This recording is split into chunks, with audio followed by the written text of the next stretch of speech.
Muy buenas noches, bienvenidos. Mi nombre es Luis Fernando Sanabria y este es su programa Foro 506. Como nos habíamos comprometido, esta es la segunda parte de este programa en el cual nos hemos enfocado muchísimo en temas de seguridad, en las amenazas y también en las oportunidades que tenemos para visualizar posibles soluciones. Presento a mis compañeros de esta noche, de esta segunda parte, Raquel Delgadillo, ingeniera. Raquel, buenas noches, ¿cómo estás? Hola, un gusto saludarlos, gracias por acompañarnos.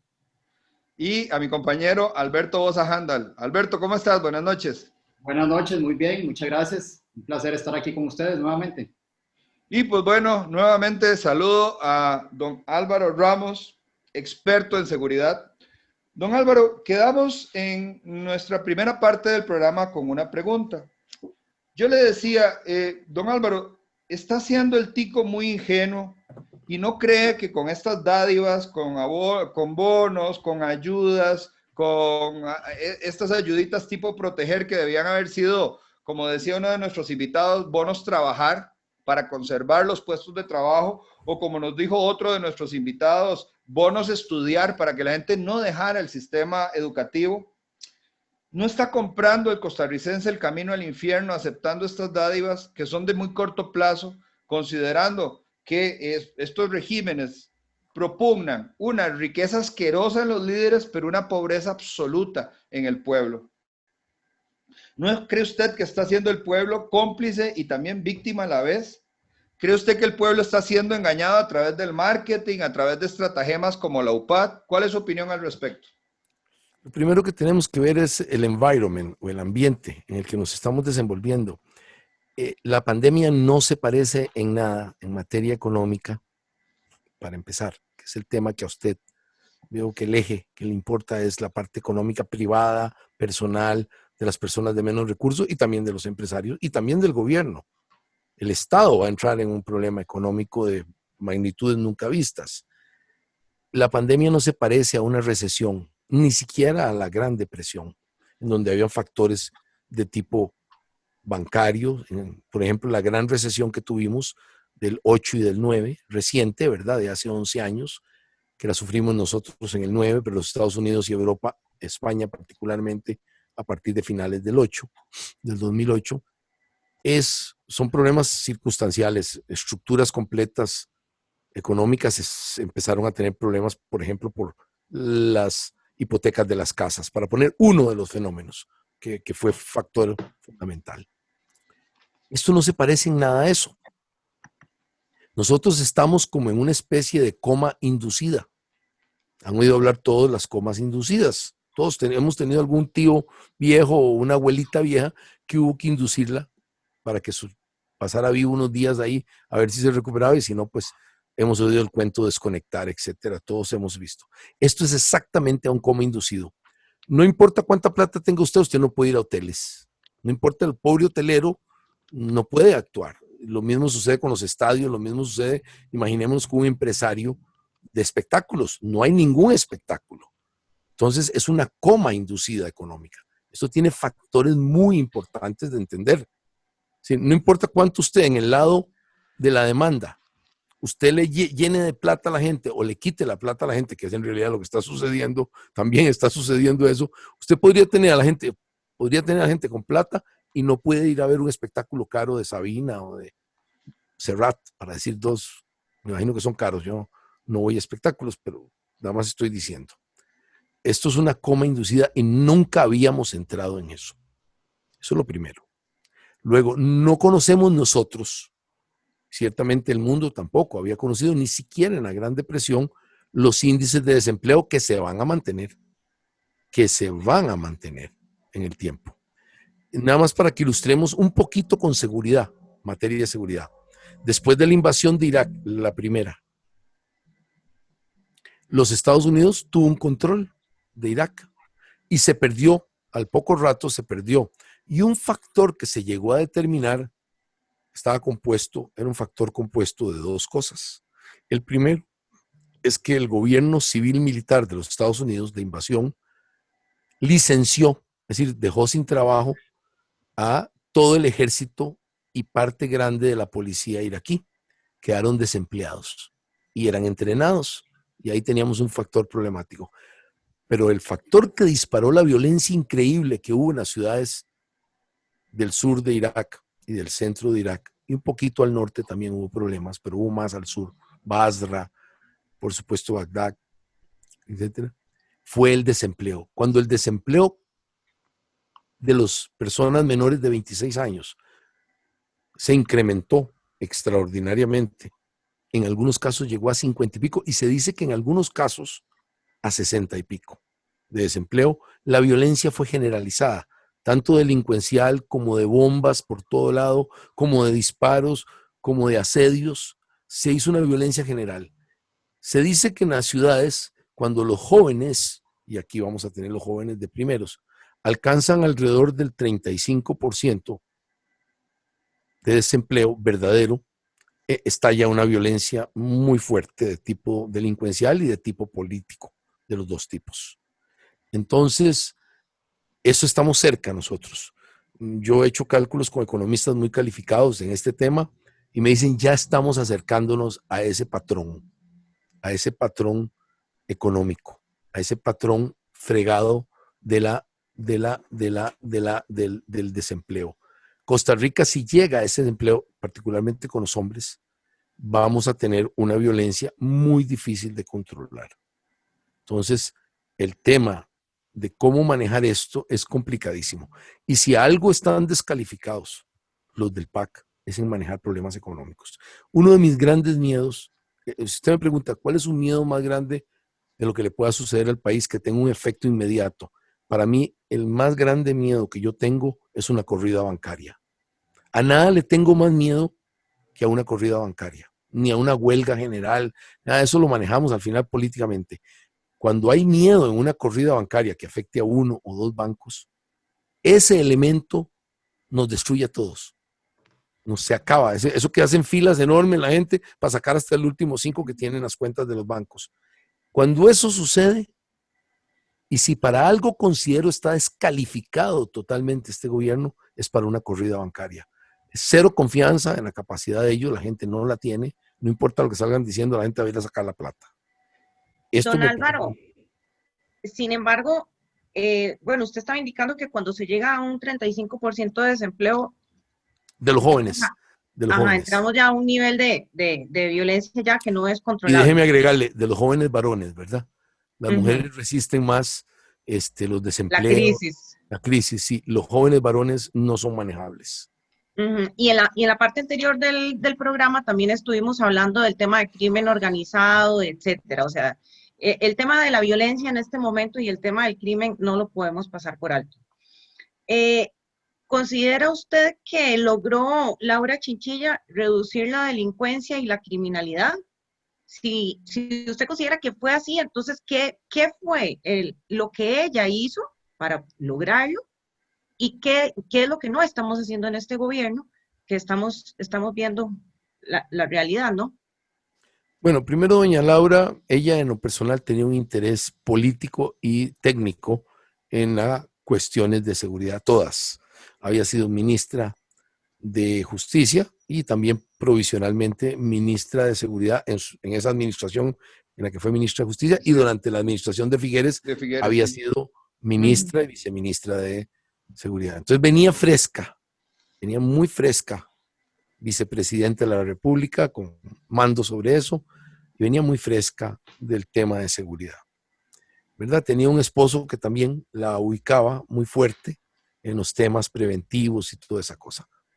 Había hecho su grupo personal en el que este tema era tema permanente, tipo político y de políticas públicas. Un factor determinante fue que tenía mucho apoyo el Ministerio de Seguridad Pública. Doña Laura nombró ministros de Seguridad Pública, ¿verdad? Y los apoyó, ¿verdad? Fuertemente, particularmente los últimos 3 años. Y a los viceministros les dio gran apoyo. Hubo una gran coordinación entre Ministerio de Seguridad Pública, Presidencia de la República, SAR Drogas, todo lo que es ICD, y luego la DIS.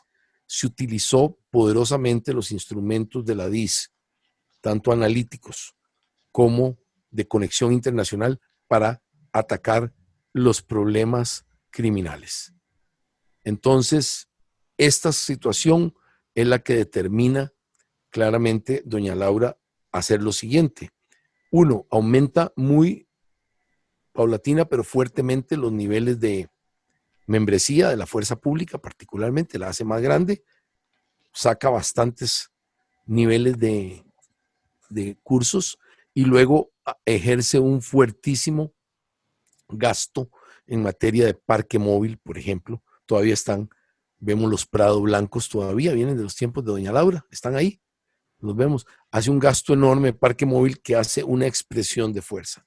Esos niveles son importantes de entender. Se movía ella bien también en sus relaciones con el Poder Judicial y por supuesto con la Asamblea Legislativa en materia de seguridad. Creo que don Mario Zamora hizo un buen trabajo en cuanto a dar contexto político a la política migratoria y a la política, tenía incluida la política migratoria en la política de seguridad del Estado. ¿Y qué se hacía diferente en términos de migración, don Álvaro? El PAC tiene una política completamente diferente para el PAC. Desde que entró, se lo entregaron a los aspectos más progres, desde la administración pasada a la actual, y para ellos migración no es parte del aparato de la seguridad del Estado, que sí lo es, totalmente fue diseñado, sino que es una agencia de derechos humanos para las personas internacionales. Esta diferencia hace una diferencia extraordinaria en materia de política migratoria, pero extraordinaria. Además, un sometimiento absoluto a las instituciones como ACNUR y esos, lo que les dictan lo hacen, porque todos también pretenden en algún momento, cuando pierdan el puesto, ir a trabajar a esas instituciones. Hay que empezar a trabajar todo esto. Puerta giratoria, claro. Puerta giratoria perfectamente clara. Vea usted, hay ministros que terminan en instituciones internacionales, lo estamos viendo con claridad meridiana. Entonces, para lo que nos queda, don Álvaro, para que lo que nos queda de este gobierno, ¿cree usted que ya no tenemos marcha atrás para llegar a donde estábamos en aquel momento con doña Laura? Ninguna posibilidad, porque la política de liberación de reos, la política de no tener, para ellos el criminal, el ampón, es una víctima. Tienen un instrumental marxista para hacer el análisis del problema. Usted los ve que ellos atacan a una persona que se defiende, nunca atacan al ampón.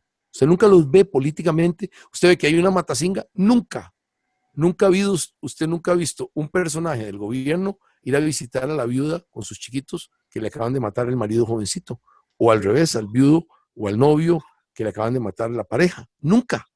Ellos tienen una animadversión frente a la víctima, total y completa, y un sesgo hacia el criminal. Totalmente se les nota. Usted ve que nunca, casi ni pueden pronunciar la palabra criminal o ampón. No, tiene que cambiarle el nombre, sí. Sí. Yo en particular no estoy dispuesto a seguir ninguna de esas doctrinas. Alberto, perdón. Criminales, ampones, violentos, asesinos, eso es lo que son. Sí. No me importa lo que me diga el PAC, me tiene absolutamente sin cuidado y me encanta decírselo en los debates, me encanta sacarlos de balance, porque conmigo no hay political correctness en me es totalmente inclusive las opiniones de ellos a este respecto. Sí. Yo no voy a cambiar, no me molesta en lo más mínimo combatirlos en esto, los he señalado como los responsables de la liberación de ampones, etcétera.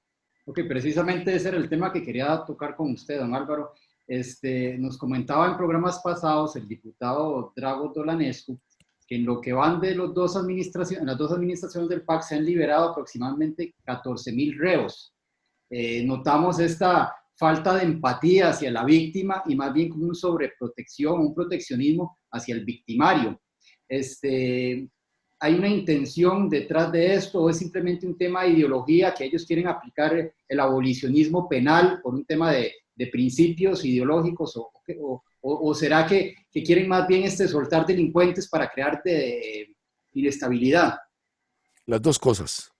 Hay política criminal abolicionista, hay política criminal de análisis marxista, de que ese señor es una víctima de que usted esté ahí en esa casa con ese cuadro ahí atrás y con esa computadora que le permite hablar. Usted es culpable del que acaba de degollar una viejita. Usted es culpable.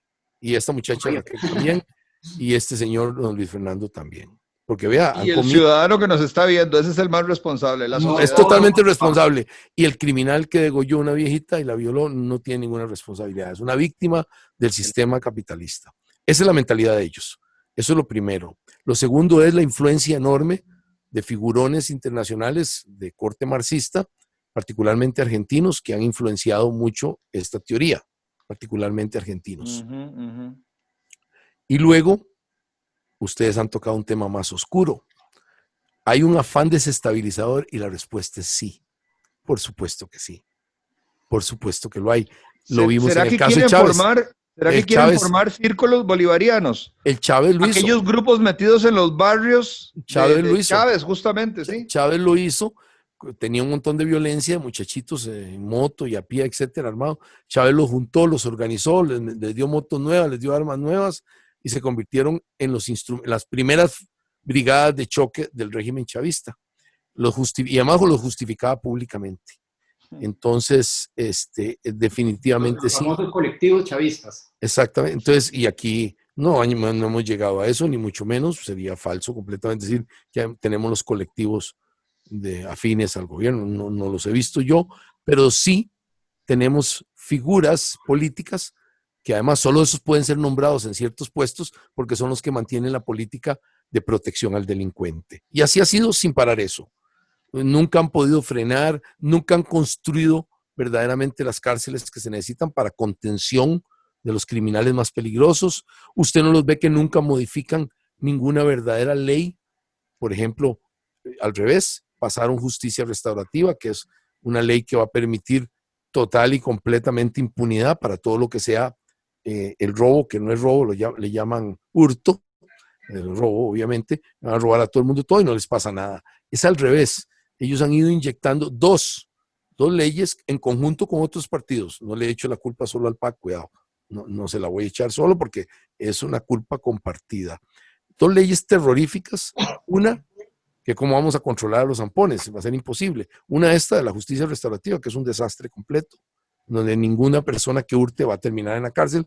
Y dos, eliminaron el récord criminal. Usted pide el récord criminal a alguien que va a ser mucama, a alguien que va a ser policía, y lo fueron cortando de tal manera que usted ya nunca sabe si hace 3 años... Ya no existe en este momento el récord criminal. En la práctica no existe. En la práctica, para efectos de alguien que se medio porte bien unos pocos años, ya quedó limpio.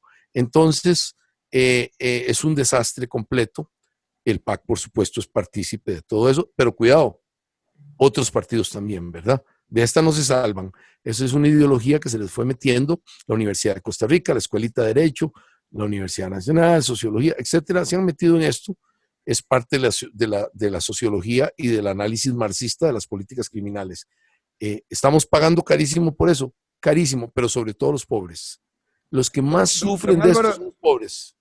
¿Qué opinión le merece a usted ese proyecto del diputado Dalanesco justamente de poner a trabajar a los prisioneros para que por lo menos se paguen para que produzcan lo que se comen o que paguen su estadía, que es más o menos de 1 millón de colones al mes? Debe ser uno de los proyectos más necesarios que ha habido desde hace 40 o 50 años, que los criminales trabajen, los criminales condenados, sobre todo los condenados ya a años, trabajen y ayuden más bien a la manutención de sus familias, etcétera, y a la de ellos mismos. Y además se reivindiquen y se reinserten mediante el trabajo, no mediante concesiones que no sirven para absolutamente nada y que no hay, la víctima no lleva ninguna ventaja con eso. Al revés, las víctimas sufren el acoso, todo lo contrario, cuando se liberan estos criminales prematuramente, todo lo contrario, si trabaja una persona, si se mete en la disciplina y en la ética del trabajo, ahí sí hay una reinserción natural y hay una reinserción disciplinaria de la persona. Lo contrario es perfectamente falso, completa. Es una de las grandes mentiras y estafas del sistema a los ciudadanos. ¿Existe alguna nación en el mundo donde realmente el sistema logra reformar a los delincuentes? Yo he oído que en Holanda han logrado algunas ventajas en el sistema carcelario. He oído que Finlandia tiene un sistema bastante eficiente, ¿verdad? He oído esos dos países. Hay países que más bien por dureza lo logran, como Corea del Norte. Yo imagino que los criminales quiebran la voluntad. El criminal deja de ser criminal, porque o deja de ser o deja de existir. Sí, es muy sencillo el tema, no es un asunto de escogencia, pero eso es un extremo. Uno recuerda la dictadura de Franco, era un lugar extraordinariamente seguro y en donde todo criminal... ¿Y no es cierto que la misma Cuba también es muy seguro? Me dicen que en Cuba la fuerza Que no te de la roban ni el reloj. reinserción forzada, se parece un poco a lo de Corea del Norte, es Mm. muy, muy, muy determinante. La dictadura de Franco también, digamos, España fue el país más seguro de los verdaderos países grandes, con educación, con cultura, etcétera, y con un cierto desarrollo. Era tan segura que la gente andaba a las 3 dejaban la llave con el vecino y se iban un mes entero de vacaciones, no había ningún problema. Llegabas y no te encontraba en la casa, había una gran seguridad personal en España y Franco, pero era una dictadura derecha, para ponerlo, una dictadura de corte muy dura, y los criminales no tenían ninguna posibilidad en esa dictadura. No queremos dictaduras, ¿verdad? Creo que ese es un tema que está fuera de nuestra deseo. Queremos una democracia, pero una democracia ordenada, una democracia productiva, una democracia en que las familias y las personas puedan ir a trabajar, puedan pasear y puedan volver a su casa y no se encuentren o desmantelada la casa o los zampones adentro violando a la hermana mayor o violando a Don la abuelita. Álvaro, sin embargo, usted no, bueno, de lo que se vio, la reinserción, no, la reinserción adecuada o la reinserción fácil no es el común denominador en este tema. ¿Cuál cree usted que sería un adecuado plan de reinserción en Costa Rica? Yo creo, volviendo al mismo caso, si no hay trabajo, si no hay reinserción a través del trabajo o la educación formal, no creo que haya reinserción ninguna, al revés. Salen de la cárcel tempranamente sin haberse arrepentido, sin haber mostrado ningún tipo de arrepentimiento y sin haber ayudado a la víctima, y lo que salen los más viejones, que llevan ya años en la cárcel, regresan a su pequeña estructura de 5 o 7 personas criminales, algunos de ellos familia, otros vecinos, y rehacen la estructura inmediatamente. Los 2 que estaban en la cárcel más viejones rehacen la estructura. Los que están en la cárcel algunas veces por drogas, pequeños narcotraficantes, muy pequeños, micro, algunas veces hasta obligan a sus pobres esposas, compañeras e hijas mayores a que se conviertan ellas en las narcotraficantes. Y tenemos los casos terribles de mujeres muy, muy, muy expuestas por culpa de sus hermanos mayores, de sus hijos mayores, de sus parejas. Es al revés. Tenemos más bien el efecto contrario, ¿verdad? Sucede exactamente lo contrario. De reinserción nada, más bien son factores de problema. En las mismas cárceles también son factores de problema. Hemos visto los call centers, ¿verdad? Que estafan a todo el mundo, de reinserción absoluta. Tienen todo el tiempo para trabajar en los call centers llamando gente a estafar. Don Álvaro, justamente a mí me llamaron esta semana con el cuento también, del MEC de que tenía una exoneración. A mí también. Estábamos en la misma lista. Sí. El Qué call honor center. para mí. Don Álvaro, una pregunta. ¿De dónde carajos cogen un celular? El celular tuyo con nombre y apellidos. ¿Quién les eso es corrupción a nivel de... Nos venden en grandes baches. Se venden los grandes baches de gente, ¿sí? Me parece a mí que no hay reinserción en el país y que tenemos que contener a los criminales. No hay alternativa. Los criminales violentos, los criminales profesionales, los criminales endurecidos, que los tenemos, y muchos, que son repetitivos, me hablan de gente 50, 60 veces pasadas, y por supuesto hay de 300 y 400 veces, son excepcionales, pero muchos son de 20, 30 veces. Ese tipo de criminal reincidente, endurecido, la única manera de contenerlo es en la cárcel, la única manera que no viole a una vecina es en la cárcel, la única manera que no mate a una persona en un hotel es que ese criminal que lo han agarrado 7, 8 veces, esté en la cárcel. Otto Guevara lo decía de una manera magistral, decía sacarlos de circulación. Una vez que los sacas de circulación, simplemente, bueno, con el tema de las estafas, pero eso también tiene una solución. Lo que pasa es que el Ministerio de Justicia y Gracia no ha querido.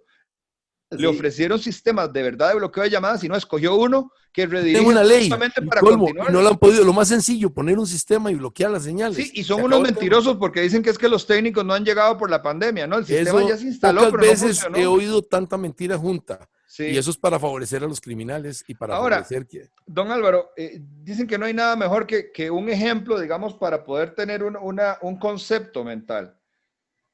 Aquel edificio gigantesco que se hizo donde era el salón de baile, el tobogán, en la entrada que va a la ruta 32. Se llama el tobogán, si no me equivoco. Es gigante, sí se llama, ajá, correcto. Ese edificio tuvo un costo en su momento de $60 millones. Se construyó creo que hace como unos 3 o 4 años. Luego la empresa se lo quiso vender al Ministerio de Hacienda por 80. Lo recuerdo. Ahorita con el cuento que nos quieren meter del tren, le quieren agregar 150 millones más para poder llevarlo a Parque Viva. pero no son capaces de ir a construir un par de edificios de ese tamaño para tener la capacidad carcelaria y no darle la justificación a los jueces de estar liberando, porque el cuento de los jueces es, hay hacinamiento, derechos humanos, van para la calle. Ahora, don Álvaro, decía el penalista Juan Diego Castro que de 100 casos de todo tipo de delincuencia y de crimen organizado que llegan a los estrados judiciales, solamente el 2% termina en condena. 2 y pico por ciento. La impunidad claro, es no realmente la regla. Alcance. Bueno, para que tengamos una idea, usted podría eliminar todo el sistema y ni nos daríamos cuenta de ese 2%.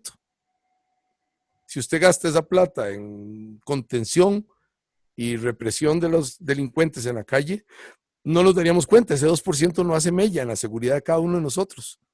Nada, no hace ninguna mella en la seguridad de cada uno de nosotros. Podríamos no tenerlo y no nos pasa nada. Ahora, sí hay ejemplos importantes a nivel mundial de reinserciones exitosas. Está, por ejemplo, el caso de Holanda o el caso de Suecia, que más bien han tenido que cerrar cárceles porque no hay suficientes reos. Y no es porque la gente no delinca o porque simplemente los estén soltando a la calle, como está sucediendo aquí. Es porque tienen programas exitosos que han podido reinsertar a estos reos a la sociedad y contenerlos para que no vuelvan a delinquir. Tenemos un problema no puedo negarlo, de que no es un asunto de pobreza, es un asunto de inequidad. En la inequidad en la sociedad nuestra, que sí la hay, por supuesto, las diferencias muy grandes, causa mucho de la violencia. Ese es un tema que hay que estudiarlo con mucho cuidado. La pobreza no es en sí mismo el factor. Voy a ponerle un ejemplo. Yo nací en una Costa Rica, ninguno de ustedes, por dicha, estaban en esa Costa Rica, infinitamente más pobre que esta. Nadie tenía 2 carros, nadie prácticamente. Las personas eran descalzas en las calles, en la Santana en que yo me crié, te tocaban la puerta, te pedían comida, etc. Familias con pancitas, así, los chiquitos y cosas de esas. A mí me tocó ver eso. Lo vi y no me lo contaron. Era una Costa Rica increíblemente más pobre que esta, pero increíblemente más segura. Todavía hoy Nandayure es infinitamente más pobre que Escazú, donde vivo yo. Esto es primer mundo en algunos aspectos. Hospitales, edificios de oficinas, podrían estar en Miami, algunos de ellos. Y yo no dejo un carro ni a palos afuera aquí en Escazú. En Nandayure la gente deja el carro afuera. Entonces no es un asunto de pobreza, es un asunto de iniquidad. Upala también. Don Álvaro. Se da cuenta que no el manejo de esto es muy sutil, es muy fregado. Un programa de brazaletes bien manejado podría ser una solución o no solucionamos nada con eso. Me refiero a algo bien administrado, no como se está haciendo. Sí, es un punto válido lo que usted ha tocado. Un programa es muy válido. Clayman, que es un doctor en economía de la Universidad de California, UCLA, en Los Ángeles, hizo un libro fabuloso, hizo todos los estudios matemáticos, 80 países los mezcló matemáticamente en este tema. Y llegó a la conclusión que usted quiere llegar, que bien administrado, bien administrado, el programa, súper bien administrado, es 4 veces más barato que tener a la gente en la cárcel. 4 veces, es un 25% el costo y soluciona muchos problemas de tipo ambiental, bueno, los puedes reinsertar a trabajar. Los puedes reinsertar. Una trazabilidad de A a B, ¿verdad? Sí. De punto a punto. El libro es muy divertido porque se llama When the Brute Force Fails. Parece como erróneo el libro. Sí. No tiene nada que ver con creo que lo hizo a propósito el título. El libro es fabuloso, hay que tener una mente matemática para entenderlo. Yo hice el esfuerzo y me gustó bastante. Lo vi. Claro, él habla de cosas muy serias. California tomó en serio eso. California estaba quebrando con $20 billones de costo de cárceles. No soportaba un día más. Textualmente estaba quebrando porque tenía la política de 3 strike, que es que usted comete 3 delitos cualquiera y va para adentro de por vida. Entonces estaba haciendo costosísimo al estilo gringo las cosas. Qué maravilla. Dicho Don esto, Álvaro, sí. Clayman ya llegó a la conclusión suya y yo, en la medida de Clayman, en la medida que se come, en manos del sistema costarricense, la respuesta mía es no. Es un no. Pero se podría concesionar. Sin calificaciones. No, porque no lo van a hacer. ¿No? Sí, no lo van a hacer. Ellos van a proteger al delincuente al costo que sea, lo van a liberar sin ningún concepto de Clayman, matemático ni nada, no va a haber perfiles matemáticos ni algoritmos ni nada de eso, y va a ser a puro valor ranchero, a todo el mundo para afuera, violadores, etcétera. Olvídese del tango. En Costa Rica la respuesta es no. Solo la contención de los criminales y la policía pueden ayudarnos a reducir la violencia. Lo otro que puede ayudar a reducir la violencia, que lo tocamos al principio, como elemento de análisis, es estudiar la legalización de la marihuana. Toda. No toquemos por el momento las drogas de alto contenido psicotrópico ni nada de eso. Por el momento no. Eso necesita un contexto internacional, etcétera. Sí. No jugamos nosotros. Pero en el de la marihuana jugamos solos, por decirlo de alguna manera. Podemos jugar casi solos. Entonces, si usted quiere reducir violencia en las comunidades muy violentas, marginales, etcétera, la legalización de la marihuana le quita todo el elemento criminal al negocio de la marihuana, que es el que está alimentando la gigantesca violencia que estamos sufriendo. Claro. Como les expliqué, no son los 2.000 kilos de cocaína que pasan por una pista clandestina en Cañas. Eso no genera ninguna violencia en la práctica, porque es tan bueno el negocio y tan grande que ellos no quieren violencia de nada, ni un tiro quieren, ni una mala palabra. No despertar ninguna... Lo que quieren es que el avión arranque con el máximo de combustible y los 450 kilos de atrás y se vaya. Eso es todo lo que quieren. No les interesa ganarte ninguna discusión, ni pegarte a vos, ni reventarte una botella en la cabeza. No les interesa nada de eso. En cambio, los que venden marihuana en las callejuelas, en las alamedas, ahí sí, ese necesita que 3 que compiten con él desaparezcan. Y desaparezcan hoy. Nada de tiempo.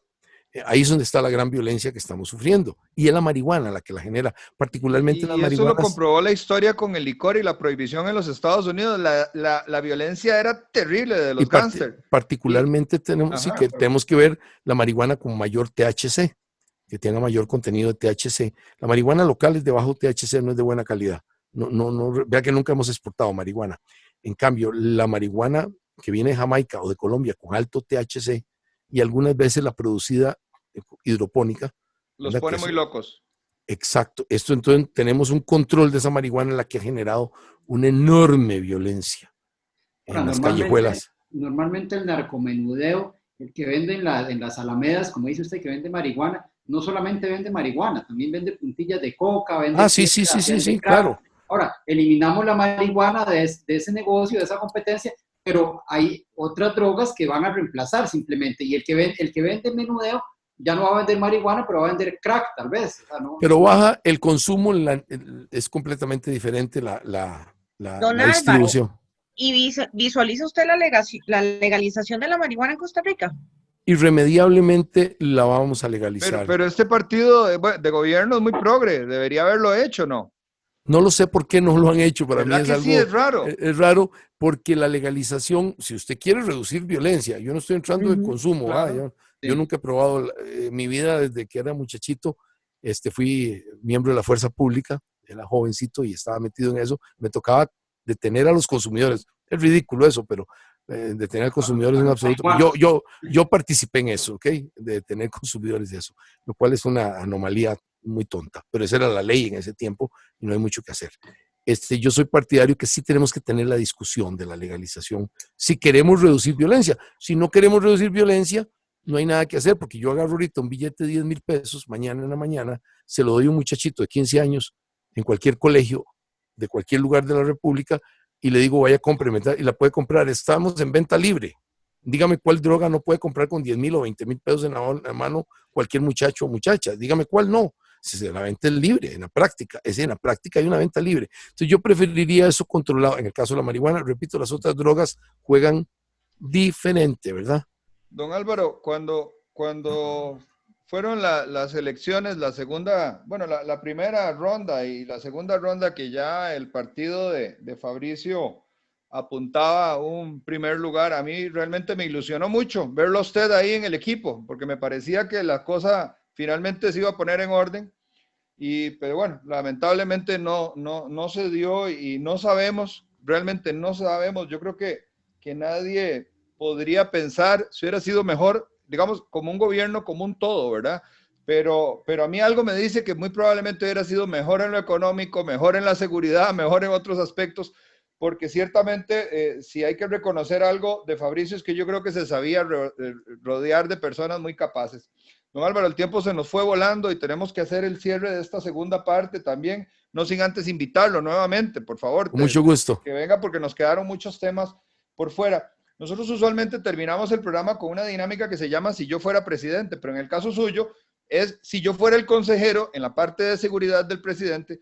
Usted fue ministro de seguridad y además ha sido asesor de 8 ministros de seguridad. O sea que pocas personas se pueden comparar con su conocimiento, con su bagaje, con su experiencia.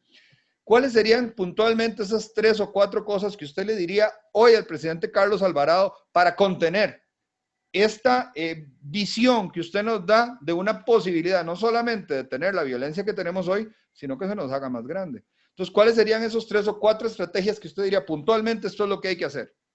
La primera es la unificación de los cuerpos policiales.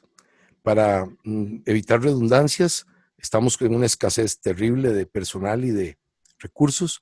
Hay que unificar tránsito para tener más movilidad en la fuerza pública, reforzar la policía, la segunda policía del país en tamaño de la policía carcelaria, son 3,000 y pico. Entonces, tenerla integrada con toda la fuerza pública, la inteligencia que podemos obtener de la cuestión carcelaria es muy importante. Involucrar, unificar la DIS y el ICD para tener el máximo de capacidad analítica, para ver las corrientes criminales, las tendencias criminales. Eso es lo primero, la unificación para tener un frente común y concentrar fuerza para destruir estructuras. Yo concentraría 600 hombres y destruyo las estructuras criminales de Jacó, por ejemplo, una semana. Después vuelvo y concentro y destruyo las que haya en Limón y después las que haya en Guapiles. Y ahí vas obteniendo más credibilidad, vas teniendo pequeñas victorias que te van dando el escalón siguiente. Rescatás áreas, claro. Y impones la ley. La segunda es, ustedes la tocaron tangencialmente, no la pudimos, la voy a tocar aquí, es la utilización de todos los recursos tecnológicos, drones, sensores, escáneres, particularmente Limón, y eso requiere un tema tecnológico doble. El tener un C3, un centro integrado, que integre desde el último celular de la policía hasta la última cámara privada y pública que esté integrada, los sensores. Eso manejado con software sofisticado, algorítmico, que me permite predecir las zonas calientes y los términos calientes de tiempo donde se va a producir crimen. Ahora se puede hasta predecir un poco, hasta predecir qué va a hacer un criminal en alguna medida, se puede mediante algoritmos matemáticos. La utilización de eso, ese tema es central, pero sobre todo un C3 que me permita, un C3 Plus, como el que tiene Panamá, que me permita controlar todo mi sistema, integrarlo entero, tránsito, todos, las patrullas caminando ahora con G4, pero iremos a G5, que nos dará mayor posibilidad de eso, ¿verdad? El uso de drones masivo para controlar en la noche, sobre todo, las áreas pobladas más difíciles, es muy efectivo esto, el control de cárceles y los activos principales del país, y por supuesto acabamos de verlo, lo acabamos de sufrir, las fronteras. Esto es esencial para hacerlo. Y el siguiente son leyes que definitivamente le quiten toda la capacidad voluntariosa que tienen, por ejemplo, tanto los jueces de ejecución de la pena como algunos de los elementos en el Ministerio de Justicia, para que los criminales sean contenidos y paguen sus penas, a menos que demuestren, más allá de toda duda, que se han reintegrado, etcétera. Eso es otro tema. No va a suceder. No con estas políticas va a suceder. Entonces, me parece a mí que unas leyes concretas, unas leyes que el criminal entienda que va a pasar si viola a una mujer, va a pasar un larguísimo periodo de su vida encerrado. No queremos que viole ninguna niña más, no queremos que viole ninguna mujer más, no queremos una mujer muerta más. Lo otro, dentro de ese contexto, es crear una política de seguridad para las mujeres. Costa Rica tiene una deuda terrible en materia de seguridad, en materia de mujeres. Las políticas de seguridad están diseñadas para Álvaro Ramos, para protegerle los activos financieros a Álvaro Ramos, para protegerle la casa a Álvaro Ramos, y el título de abogado a Álvaro Ramos. No tenemos ningún diseño de política de seguridad para proteger a la mujer trabajadora de pavas, que se levanta a las 5:30 de la mañana, tiene que ir a dejar a la chiquitón de la mamá, le cobran viaje, un amponcete que acaban de liberar hace 2 semanas de la cárcel con su hermano, está cobrando 1,000 pesos de viaje. La señora va y tiene que ir a trabajar, a las 6:40 está temblando de sacar el celular en la parada de buses, cuando viene en el tren la toquetean todita unos tipos porque no les pasa nada. Esa impunidad es la que nos tiene en el problema en que estamos.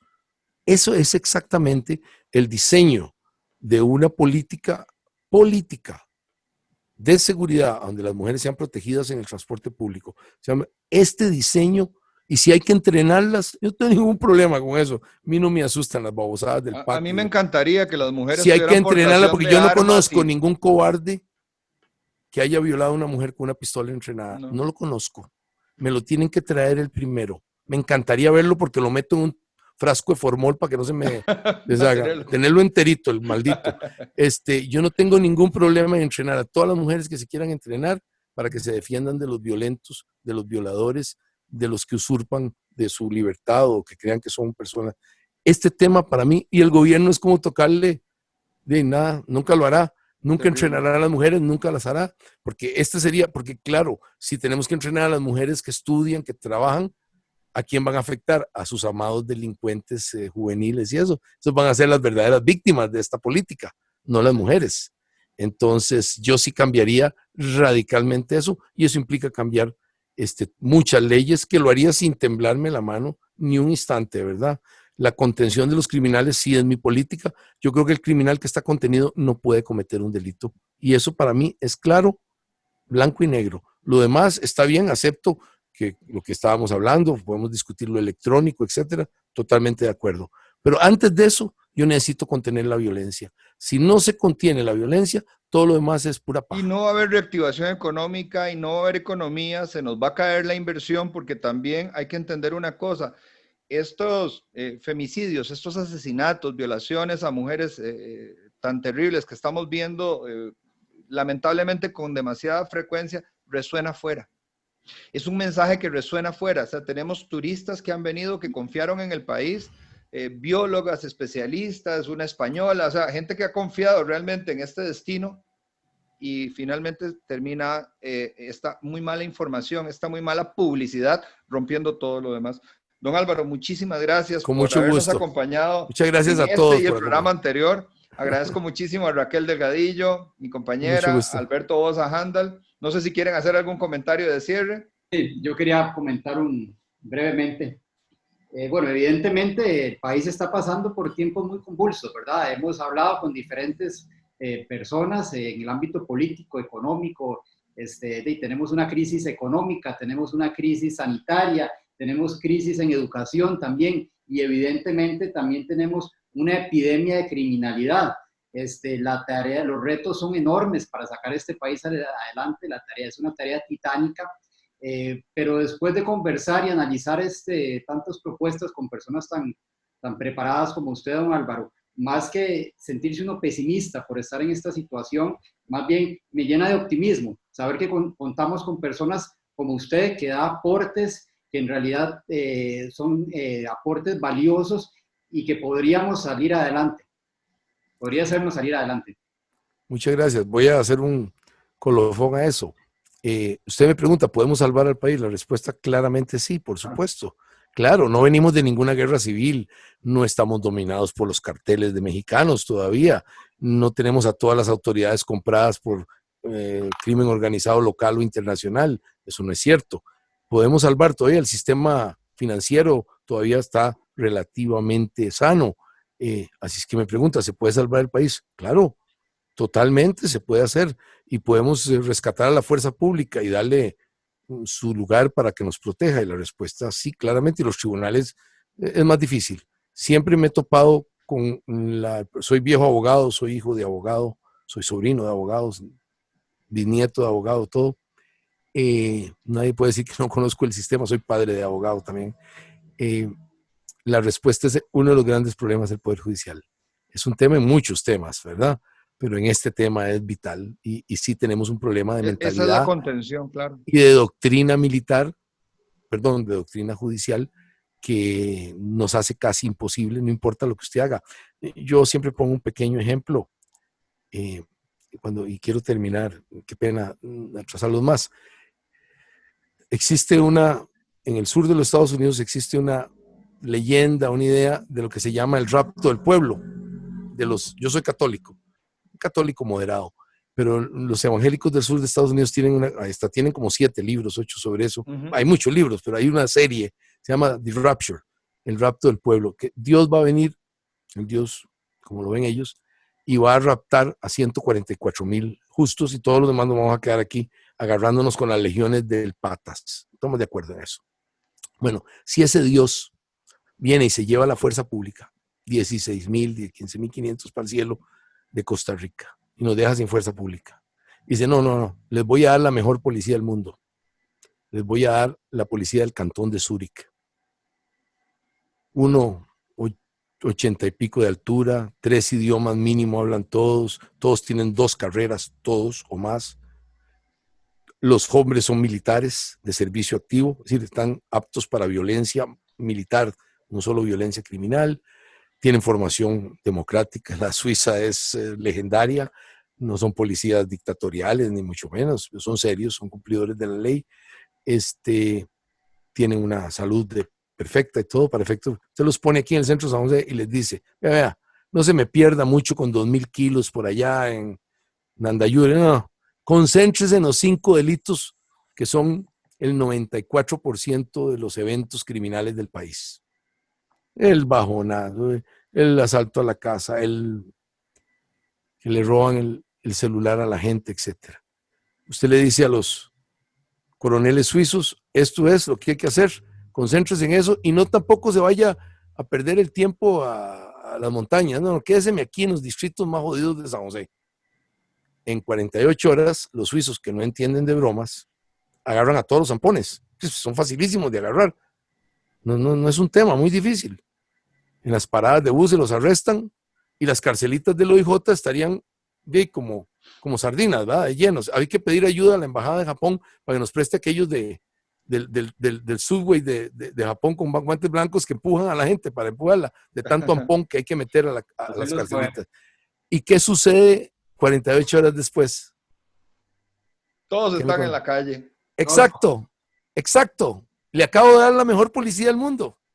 La policía menos en los términos nuestros, latinos, los suizos no entienden de la corrupción de nosotros, de que les dan medio cantonés y dejan que el chino cierre a las 7, a las 2 de la mañana. Esa es una corrupción que ellos tienen otros tipos de corrupción, pero esa corrupción ellos no la tienen. El problema no es policial, sino que es judicial. Y acabo de dar la mejor policía del mundo, la del cantón de Zúrich, la mejor pagada, la mejor comida, la que tiene el mejor banco, donde le guardan la mejor pensión. Le acabo de dar la mejor, a usted, tico, clásico, le acabo de dar la mejor policía del mundo, Dios se la dio y no sirvió. De nada sirve, de nada serviría. Exacto, me lo ha contestado sin excepción todos los auditorios.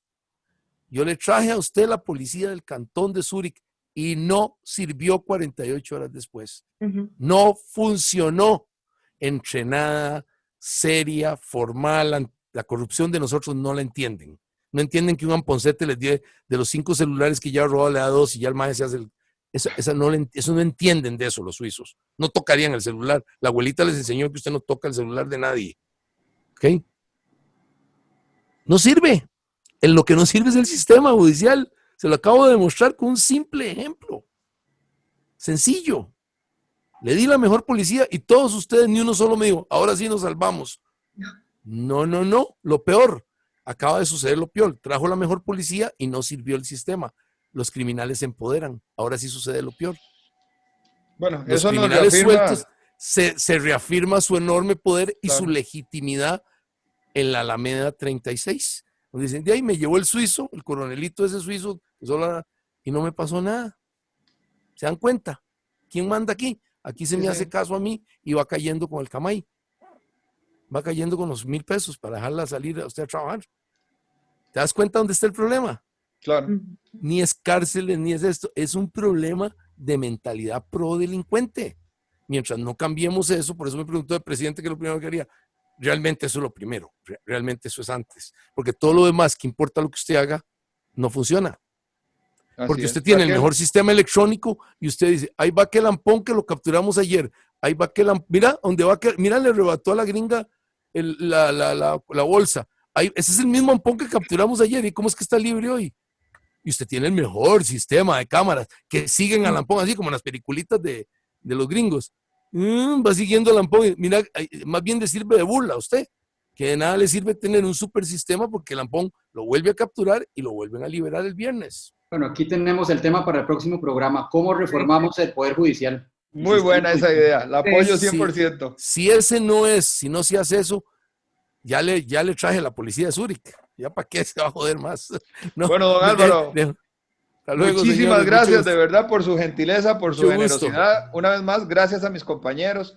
Muchas realmente gracias. creo que ha sido fascinante pasar por esto y nos quedó un montón de materias sin cubrir. Nos quedó todo lo internacional y todas las relaciones. Quiero felicitar muchísimo a usted, televidente, que nos ha acompañado en este programa porque demuestra una cultura exquisita. Realmente tenemos que aprender de todo porque la sociedad se forma de todo. Y uno de los elementos trascendentales, así como lo es la educación, la salud, el trabajo, evidentemente es la seguridad. Y es algo...